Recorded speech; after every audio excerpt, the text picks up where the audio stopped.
अल्हम्दुलिल्लाहि रब्बिल आलमीन अस्सलातु वस्सलामु अला सय्यिदिल अंबियाइ वल मुरसलीन अम्मा बअद फअऊज़ु बिल्लाहि मिनश शैतानिर रजीम बिस्मिल्लाहिर रहमानिर रहीम अस्सलातु वस्सलामु अलैका या रसूलल्लाह अस्सलातु वस्सलामु अलैका या हबीबल्लाह अस्सलातु वस्सलामु अलैका या नबियल्लाह व अला आलिका व असहाबिका या नूरल्लाह। मदनी चैनलेर दर्शकबृंद उपस्थित হয়েছি মাদানী চ্যানেল বাংলার একটি ধারাবাহিক অনুষ্ঠান মৃত্যুসজ্জায় বুজুর্গানে দ্বীনের উপদেশ। এই অনুষ্ঠানে আমরা আল্লাহ পাকের নৈকট্যশীল বান্দা যারা রয়েছেন, আল্লাহ পাক যে সকল বান্দাদেরকে পছন্দ করেন তাদের ফরমানের উপর, তাদের উপদেশের উপর, তাদের বাণীর উপরে আমরা আলোচনা শ্রবণ করে থাকি। আর এরই ধারাবাহিকতায় আজ আমরা শেষ একটি বিষয়কে শেষ করার চেষ্টা করব, তা হচ্ছে হুজুর গৌসে পাক শাহেনশাহ বাগদাদ আব্দুল কাদের জিলানি আল গিলানি রহমতুল্লাহি তাআলা আলাইহি এর আলহামদুলিল্লাহ বাণী আমরা অনেক শুনেছি। আলহামদুলিল্লাহ হুজুর গৌসে পাক রহমতুল্লাহি তাআলা আলাইহির অনেক বাণী রয়েছে, আর এর মধ্য থেকে আমরা কিছু বাণীর উপর, উপদেশের উপর আমরা আলহামদুলিল্লাহ গত কয়েকটি এপিসোডের মধ্যে, কয়েকটি পর্বে আমরা আলোচনা শ্রবণ করেছি। আজকে ইনশাআল্লাহ করিম হুজুর গাউসে পাক রহমতুল্লাহি তাআলা আলাইহির যেই উপদেশ রয়েছে এর মধ্যে আমরা আজকে সমাপ্তি করব ইনশাআল্লাহ। আগামী পর্ব থেকে আরও একজন আল্লাহর নেককার বান্দার উপদেশের উপরে আমরা আলোচনা শ্রবণ করব। মাদানী চ্যানেলের দর্শকবৃন্দ, দুরূদ শরীফের অসংখ্য অগণিত বরকত ফজিলত হাদিসে মুবারাকার মধ্যে রয়েছে। যেমন আমাদের প্রিয় নবী রসুল আরবি হুজুরে পুরনূর সাল্লাল্লাহু আলাইহি ওয়াসাল্লামের বরকতময় ফরমান হচ্ছে, মান সাল্লা আলাইয়া ফি ইয়াউমিন আলফা মাররাতিন, যে ব্যক্তি আমার উপর দিনে 1000 বার দুরুদে পাক পাঠ করবে, লাম ইয়ামুত হাত্তা ইয়ারা মাকআদাহু মিনাল জান্নাহ, সে ততক্ষণ পর্যন্ত মৃত্যুবরণ করবে না যতক্ষণ না সে জান্নাতে তার স্থান দেখে না নিবে। সুবহানাল্লাহ। তাহলে আমরা হুজুর সাল্লাল্লাহু আলাইহি সাল্লামের একটি চমৎকার বাণীর উপরে আমরা চাইলে আমল করতে পারি দর্শকবৃন্দ। আর আমলটি হচ্ছে কি, আমরা দিনে 1000 বার যদি দুরুদে পাক পাঠ করি। আমরা গত অনুষ্ঠানে শুনেছি দুরুদে পাকের বরকতে পেরেশানি দূর হয়েছে। যে পেরেশানি আপনাকে ঘিরে ফেলেছে তাহলে আপনি দুরুদে পাক পাঠ করেন। জি হ্যাঁ, যদি মদিনায় হাজিরির ইচ্ছা থাকে, আকাঙ্ক্ষা থাকে, আপনার প্রতি মহাব্বত থাকে, ভালোবাসা থাকে, যে আপনি মদিনায় যেতে চান, আপনার এই মনের আশা আপনি পূরণ করতে চান, তাহলে টাকা পয়সা নয়, বরঞ্চ আপনি আমার নবীর মহাব্বতে দুরুদে পাক পাঠ করেন।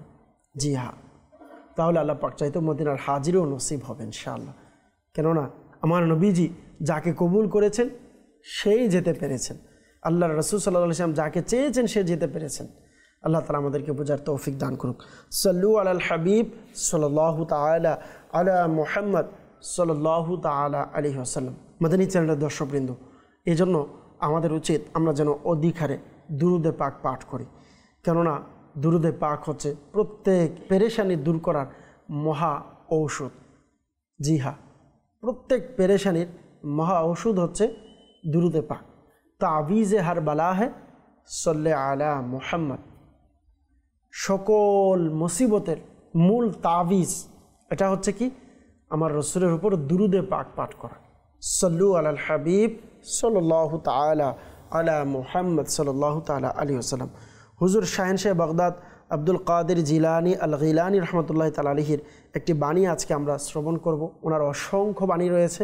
আজকের এই পর্বে আমরা ওনার এই বাণী শ্রবণ করে শেষ করব ইনশাআল্লাহ। আগামী পর্ব থেকে আরও একজন আল্লাহর নেককার বান্দার বাণীর উপর আমরা অনুষ্ঠান সামনের দিকে এগিয়ে নেওয়ার চেষ্টা করব। হুজুর গাউসে পাক শাহেনশাহ বাগদাদ আব্দুল কাদের জিলানি রহমতুল্লাহি তাআলা আলাইহি বলেন, কিয়ামত পর্যন্ত আমার মুরিদের সাহায্য করতে থাকব, সে যদি সামান্য বাহন থেকেও পড়ে যায়। এটা আমরা গত পর্বে এনার একটি বাণী শ্রবণ করেছি। এর সাথে সাথে আজকের যে মূল বাণী তা হচ্ছে আখবারুল আখিয়ার কিতাবের 19 নম্বর পৃষ্ঠায় বর্ণিত রয়েছে।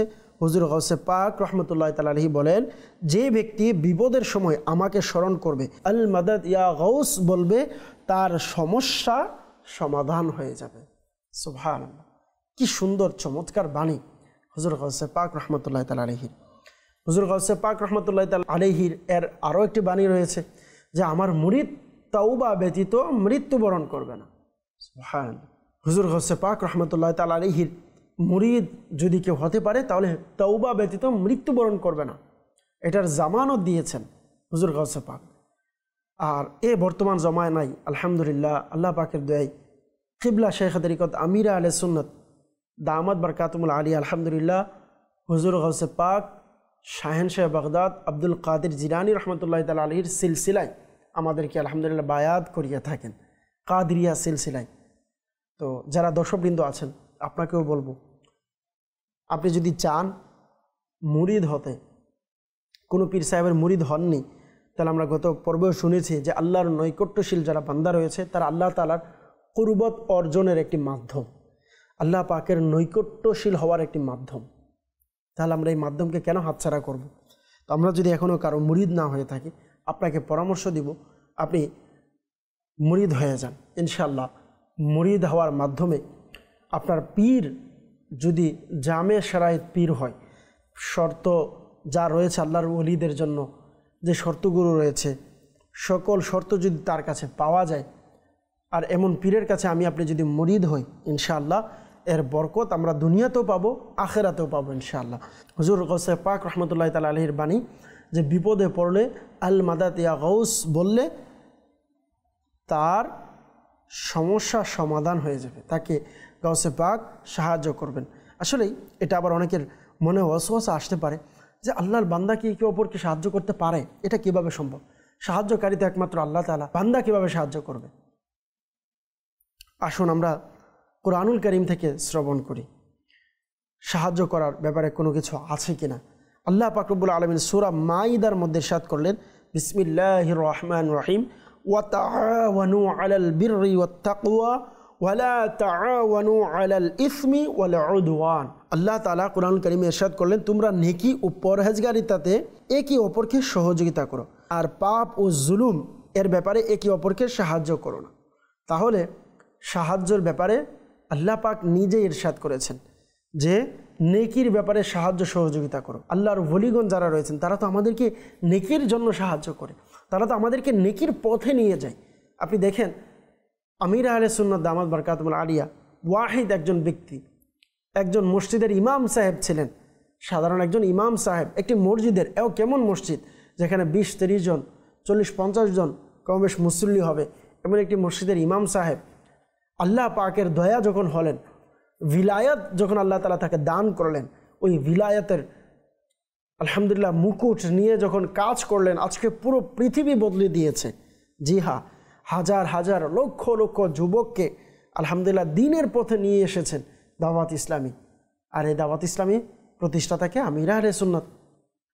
তো আল্লাহ পাকের ওলিরা যদি নেকির ব্যাপারে, নেক আমলের ব্যাপারে সাহায্য করতে পারে এবং আল্লাহ তাআলা নির্দেশ দিয়েছেন সাহায্য করার জন্য, তাহলে অন্যান্য কাজের ক্ষেত্রে কেন হবে না? বরঞ্চ বলা হয় ইমানের সহিত মৃত্যু নসিব হয় আল্লাহর ওলিদের বায়াতের মাধ্যমে, আল্লাহর ওলিদের বায়াতের বরকতে আপনার ইমান সহিত মৃত্যু নসিব হবে। বেঈমানের মৃত্যু থেকে আপনি হেফাজত থাকবেন।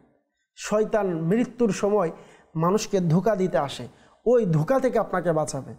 আল্লাহ তাআলা আমাদেরকে বোঝার তৌফিক দান করুক। আল্লাহ পাক সূরা তাওবার মধ্যে অপর জায়গায় ইরশাদ করলেন, বিসমিল্লাহির রহমানির রহিম, ওয়াল মুমিনুনা ওয়াল মুমিনাতু বা'দুহুম আউলিয়াউ বা'দ। আমরা দুনিয়াতে একে অপরের সাহায্যকারী, এটাই স্বাভাবিক। তবে সকল সাহায্যের হাকিকতে মূল অর্থে মালিক হচ্ছে আল্লাহ। আল্লাহ তাআলা আমাদেরকে বোঝার তৌফিক দান করুক। প্রিয় মাদানী চ্যানেলের দর্শকবৃন্দ, আমরা শুনছিলাম হুজুর গাউসে পাক রহমতুল্লাহ তাআলা আলাইহি বলেছেন, কেউ যদি আমাকে আল মাদাদ ইয়া গাউস বলে ডাক দেয় আমি তাকে সাহায্য করব। জি হ্যাঁ, এমন একটি ঘটনা আমরা শ্রবণ করে আসুন। হুজুর গাউসে পাক আব্দুল কাদের জিলানী রহমতুল্লাহ তাআলা আলাইহি ইনি দরস দিতেন, মানুষদেরকে দরস দিতেন, মানুষদেরকে বয়ান করতেন, দ্বীনের পথে ডাকতেন। আর আল্লাহ পাক হুজুর গাউসে পাক রহমতুল্লাহ তাআলা আলাইহিকে কেমনভাবে কবুল করেছেন, যদি আমরা এই ঘটনাটা শুনি আমাদের আরও ইমান তাজা হবে, আমার গাউসে পাকের ব্যাপারে আপনাদের আরও বুঝে আসবে। এটা হচ্ছে যে হুজুর গাউসে পাক রহমতুল্লাহ তাআলা আলাইহি বয়ান কিভাবে শুরু করলেন। বলা হচ্ছে যে আল্লাহর এই নেককার বান্দা, আল্লাহর এই ওলি গৌসে আজম রহমতুল্লাহ তাআলা আলাইহি, ইনি বয়ান করতেন না মানুষের মাঝে। এক রাতে হুজুর সাল্লাল্লাহু আলাইহি সাল্লাম স্বপ্নে গৌসে পাকের ঘরে, গৌসে পাকের নিকট তাশরিফ নিয়ে আনলেন। সুবহান। হুজুর গৌসে পাক রহমতুল্লাহ তাআলা আলাইহিকে আল্লাহর নবী আমাদের প্রিয় হাবিব সাল্লাল্লাহু আলাইহি সাল্লাম নির্দেশ দিলেন, হে আব্দুল কাদের, আপনি মানুষের কাছে বয়ান করেন, দ্বীনের দাওয়াত দেন, বয়ানের মাধ্যমে দ্বীন শিখান, আল্লাহর দিকে ডাকেন। হুজুর গৌসে পাক রহমতুল্লাহ তাআলা বলেন, ইয়া রাসূলুল্লাহ, যার সারমর্ম যে আমি কিভাবে মানুষের কাছে বয়ান করব, আমার তো ওই সাহস নেই। তখন হুজুর গৌসে পাক রহমতুল্লাহ তাআলা আলাইহিকে হা করতে বললেন। ইনি যখন হা করলেন, হুজুর সাল্লাল্লাহু আলাইহি ওয়াসাল্লাম তখন হা করার পর 7 বার এনাকে থুতু মুবারক দিলেন, তাবারুক থুতু মুবারক দিয়ে চলে গেলেন। পরের দিন থেকে গৌসে পাক অসংখ্য মানুষের সামনে বয়ান করার জন্য দাঁড়িয়ে গেলেন। সুবহানাল্লাহ। এরপর হযরত আলী রাদিয়াল্লাহু তাআলা আনহু যখন স্বপ্নে দিদার দিলেন, আবার ইনি 6 বার থুতু মুবারক দিলেন। দেওয়ার পর এরপর থেকে হুজুর গৌসে পাক রহমতুল্লাহ তাআলা আলাইহি দ্বীনের জন্য, দ্বীনের প্রচারের জন্য বয়ান শুরু করে দিলেন। যার বয়ানের সূচনা হয় আমার রসুলের ফয়েজ দিয়ে, যার বয়ানের সূচনা হয় হযরত আলী রাদিয়াল্লাহু তাআলা আনহুর ফয়েজের মাধ্যমে। হুজুর সাল্লাল্লাহু আলাইহি সাল্লাম বললেন, আনা মদিনাতুল ইলম, আমি হচ্ছে ইলমের শহর, ওয়া আলিয়ুন বাবুহা, আর ওই শহরের দরজা হচ্ছে হযরত আলী। সুবহানাল্লাহ রাদিয়াল্লাহু তাআলা আনহু। তাহলে আল্লাহর রসুল সাল্লাল্লাহু আলাইহি ওয়াসাল্লাম এবং হযরত আলী রাদিয়াল্লাহু তাআলা আনহু যার কাছে ভিলায়াত রয়েছেন, যার ভিলায়াতের ফয়েজের বরকতে সমস্ত ওলিরা ওলি হয়েছেন, সেই আলী রাদিয়াল্লাহু তাআলা আনহু ফয়েজ যার মধ্যে রয়েছে, আল্লাহর রসুল সাল্লাল্লাহু আলাইহি সাল্লামের নিগাহে কেরাম যার প্রতি রয়েছে, তার শান মর্যাদা কেমন হতে পারে। জি হ্যাঁ, আসুন আল মাদাদিয়া গৌসে আজম বললে আসলে লাভ আছে কিনা আমরা শ্রবণ করি। বলা হচ্ছে ইনি যখন দ্বীনের দরজ দিচ্ছেন, তো হঠাৎ করে ইনার হাত মুবারক থেকে পানি ঝরে পড়ছিল। তখন এক শ্রোতা, এক মুরিদ, এক চাহনেওয়ালা দাঁড়িয়ে বললেন, হুজুর, এখানে আমরা কোনো পানি দেখলাম না, বৃষ্টি হলো না, কিছু হলো না, হঠাৎ আপনার হাত থেকে পানি প্রবাহিত হচ্ছে, পানির ফুটা পড়ছে, এর কারণ কি? যখন কারণ জানতে চাইল, তখন হুজুর গৌসে আজম রহমতুল্লাহ তাআলা আলাইহি ওই মুরিদকে বসিয়ে দিলেন এবং বললেন যে তুমি বসে যাও, দরজ শ্রবণ করো। দরজ চলাকালীন হঠাৎ করে পুরো এক কাফেলা, একদম পুরো কাফেলা আব্দুল কাদের জিলানী রহমতুল্লাহ তাআলা আলাইহির দরবারে আসলেন। আর যে কাফেলা আসলেন, পুরো কাফেলার শরীরের সকল আগত কাফেলার মুসল্লিদের শরীর ভিজা ছিল। তখন তারা বললেন হুজুর গৌসে পাকের নিকট যে হুজুর, আপনি দয়া করেছেন বিদায় আমরা আজকে বাঁচতে পেরেছি। তারা তাদের এবার বর্ণনা শুরু করে দিলেন যে আমরা নদীর মাঝখানে, আমাদের পুরো নৌকা ডুবে যাচ্ছিল, ওই মুহূর্তে আমরা আল মাদাদ ইয়া গৌসে আজম বলে ডাক দিয়েছি, সাথে সাথে হুজুর গৌসে পাক আমাদেরকে ওই নৌকা পানি থেকে উঠে তুলে দিয়েছেন। সুবহানাল্লাহ। এবং আমরা নিরাপদে চলে আসতে পেরেছি। আল মাদাদ ইয়া গৌসে আজম বলার বরকত। আল্লাহ তাআলা আমাদেরকে বোঝার তৌফিক দান করুন। আল্লাহ চাইলে সাহায্য করতে পারে। আল্লাহ তাআলা আমাদেরকে যা শুনেছে এর ওপর আমল করার তৌফিক দান করুন। তো এই জন্য এখানে আমাদের না বুঝার বা বুঝে না আসার এমন কোনো বিষয় নেই। কেননা আল্লাহ পাক চাইলে আল্লাহর নেককার বান্দারা সাহায্য করতে পারে। হুজুর গৌসে পাক রহমতুল্লাহি তাআলা আলাইহি ইনার এক মুরিদের ব্যাপারে রয়েছেন, মৃত্যুর পরেও হুজুর গৌসে পাক রহমতুল্লাহি তাআলা আলাইহি ইনার মুরিদকে কবরের আযাব থেকে রক্ষা করেছেন। এমন ঘটনা আমরা আলহামদুলিল্লাহ গৌসে পাকের ব্যাপারে শ্রবণ করে থাকি। এজন্য আমাদের উচিত যে আলহামদুলিল্লাহ আমরা দুনিয়াতে এসেছি, তো আমাদের যদি সুযোগ হয় হুজুর গৌসে পাক রহমতুল্লাহি তাআলা আলাইহি এর কথা মানব, ইনার দেওয়া পথে আমরা চলব। এনার পিছনে অনেক বাণী আমরা শ্রবণ করেছি এবং এর মধ্যে আমরা আমল করার চেষ্টা করব। যেমন বর্ণিত রয়েছে বাহজাতুল আসরার কিতাবের মধ্যে একটি ঘটনা। একবার এক চিন্তাগ্রস্ত যুবক গৌসে পাক রহমতুল্লাহ তাআলার দরবারে ফরিয়াদ করলেন, হুজুর, আমার পিতা মহোদয়কে রাতে স্বপ্নে দেখেছি। তিনি বললেন, বেটা, আমি কবরে আযাবে নিপীড়িত হয়েছি। তুমি সাইয়েদনা আব্দুল কাদের জিলানী রহমতুল্লাহি তাআলা আলাইহির দরবারে গিয়ে আমার জন্য দোয়া করার অনুরোধ করো। এটা শুনে সরকারে বাগদাদ হুজুর গৌসে পাক রহমতুল্লাহ তাআলা আলাইহি জিজ্ঞেস করলেন, তোমার পিতা কি কখনো আমার মাদ্রাসা দিয়ে অতিক্রম করেছে? সে আরজ করলো, জি হ্যাঁ। বাস তিনি চুপ হয়ে গেলেন। ওই যুবকটি চলে গেলেন। দ্বিতীয় দিন খুশি মনে গৌসে পাকের দরবারে উপস্থিত হলেন এবং বলতে লাগলো, হে আমার মুর্শিদ, আজ রাতে আমি আমার পিতা মহোদয়কে সবুজ পোশাক পরিধান করে স্বপ্নে তাশরিফ নিয়ে আসতে দেখেছি। তিনি অত্যন্ত খুশি ছিলেন। তিনি বললেন, বেটা, সাইয়েদনা শেখ আব্দুল কাদের জিলানী রহমতুল্লাহ তাআলা আলাইহির দুয়ার বরকতে আমার কবর আযাব দূর করে দেওয়া হয়েছে এবং সবুজ পোশাকও দান করা হয়েছে। আমার প্রিয় পুত্র, তুমি তার খেদমত থাকো। এটা শুনে তিনি বললেন, আমার আল্লাহ তাআলা আমার সাথে ওয়াদা করেছেন যে মুসলমান তোমার মাদ্রাসা দিয়ে অতিক্রম করবে তার আযাব হালকা করা হবে।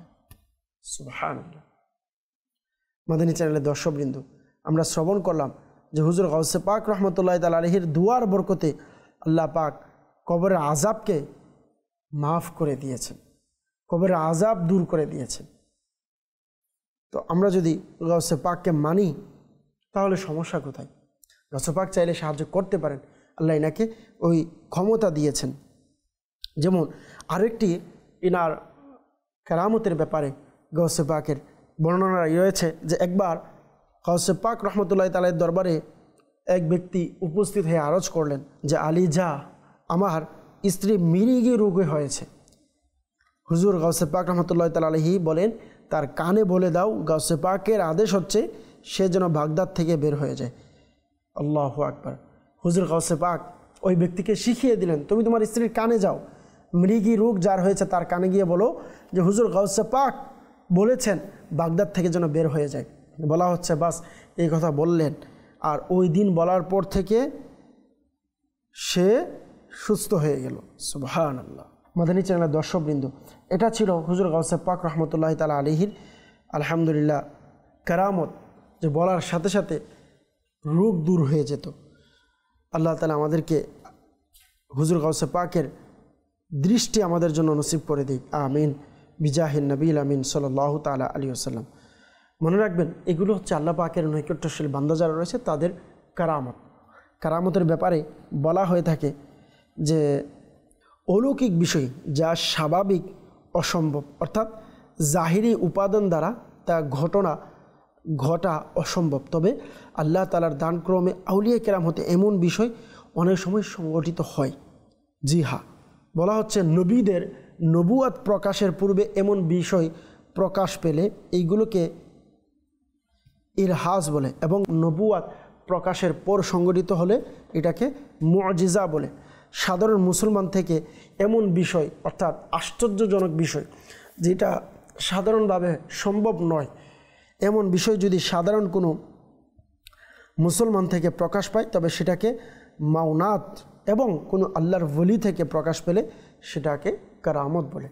এছাড়া যদি কোনো কাফির, অমুসলিম বা মুসলমান ফাসিক হতে এমন অলৌকিক বিষয় প্রকাশ পায় তবে সেটাকে ইস্তিদরাজ বলা হয়। আল্লাহ পাক আমাদের সকলকে হুজুর গৌসে পাক রহমতুল্লাহ তাআলা আলাইহির সদকায় আমাদের সকল পেরেশানিকে দূর করে দিক। আমরা যেন মৃত্যুর আগ পর্যন্ত হুজুর গৌসে পাক রহমতুল্লাহ তাআলা আলাইহির দামানে থাকতে পারি। মাদানী চ্যানেলের দর্শকবৃন্দ, আমরা গত অনেকগুলো পর্বেও হুজুর গৌসে পাকের বাণীর উপরে আলোচনা শ্রবণ করেছি। আজকে আমরা এখানে শেষ করব হুজুর গৌসে পাকের বাণী। ইনশাআল্লাহ আগামী পর্বে আরও একজন আল্লাহর নেককার বান্দা যারা রয়েছেন, এমন একজন নেককার বান্দার আলোচনা শ্রবণ করব, যার মাধ্যমে আমাদের অন্তর আলহামদুলিল্লাহ আলোকিত হবে। এবং এই যে বিষয়গুলো, এনার যে বাণী আমরা শ্রবণ করেছি, আলহামদুলিল্লাহ অনেক কোরআন হাদিসের বিষয়ে আমরা জানতে পারলাম। এর মাধ্যমে কি হলো, আমাদের অন্তরে বর্তমান সোসাইটিতে, বর্তমান সমাজে নিজেকে অনেক জ্ঞানী মনে করে কিন্তু তারা আল্লাহর ওলিদের দরবারে যেতে চায় না। এটাও এরা একটা স্ট্যান্ডার্ড মনে করে যে আল্লাহর ওলিদের দরবারে যাওয়া, মাজারে যাওয়া এটা আমাদের কাজ না। কিন্তু না, মনে রাখবেন আল্লাহর ওলিদের দরবারে যাওয়া, মাজারে যাওয়া, যদি হাকিকতে সে আল্লাহর ওলি হয়, গিয়ে দোয়া করা, অনৈতিক কোনো কাজ করা যাবে না। নেক আমল করা এটা পূর্বে থেকে ছিল, এটা নেককার বান্দাদের একটি আলামত, আম্বিয়া কেরামের এটি সুন্নাত, এটি পদ্ধতি। আল্লাহর ওলিদের নেককারদের কবরে যাওয়া, কবরস্থানে গিয়ে দোয়া করা, জিয়ারত করা, তাদের মাজারে গিয়ে জিয়ারত করা। জি হ্যাঁ, তাদের ফয়েজ বরকত অর্জন করা যায়। এটা কখন? যদি আমি বিশ্বাস করি। অনেকে আছে আমরা বিশ্বাস করি না, তো যে বিশ্বাস করে না সে পায় না, কারণ এগুলো হচ্ছে রুহানিয়তের বিষয়। আপনাকে আগে অন্তরে বিশ্বাস রাখতে হবে। পৃথিবীতে সকল কিছু জায়েজ, একটি মাসালা অবশ্য মনে রাখবেন, একটি পয়েন্ট, পৃথিবীর সকল কিছু জায়েজ, তবে যদি না জায়েজের ব্যাপারে দলিল থাকে তাহলে সেটা না জায়েজ। যেটা হারাম এটা স্পষ্ট রয়েছে, যেটা না জায়েজ এটা স্পষ্ট রয়েছে।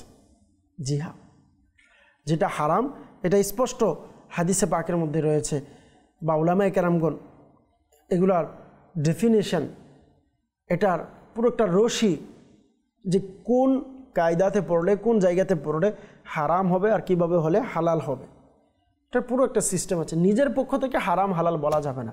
কোরআন হাদিসে স্পষ্টভাবে উল্লেখ নেই, আমার নবীর যুগে ছিল না সেজন্য এটা শিরিক হবে, মাযাল্লাহ এটা কুফর হবে। এটা হচ্ছে জ্ঞান না থাকার কারণে। জ্ঞানী ব্যক্তি এমন কথা বলতে পারে না। আল্লাহ তাআলা আমরা যা শুনেছি এর উপর আমল করার তৌফিক দান করুন। আমরা হুজুর গাউসে পাকের অনেকগুলো বাণীর উপর আমরা এই অনুষ্ঠানকে সাজিয়েছিলাম। আজকে এখান থেকে বিদায় নেব, নতুন কোনো বিষয় নিয়ে আল্লাহর নেককার বান্দা যারা রয়েছেন তাদের উপদেশের উপর আগামী পর্বে আলোচনা করার চেষ্টা করব। এ পর্যন্ত সকলেই ভালো থাকুন, সুস্থ থাকুন, মাদানী চ্যানেল দেখতে থাকুন। সল্লু আলাল হাবিব সাল্লাল্লাহু তাআলা আলা মুহাম্মদ সাল্লাল্লাহু তাআলা আলাইহি ওয়াসাল্লাম।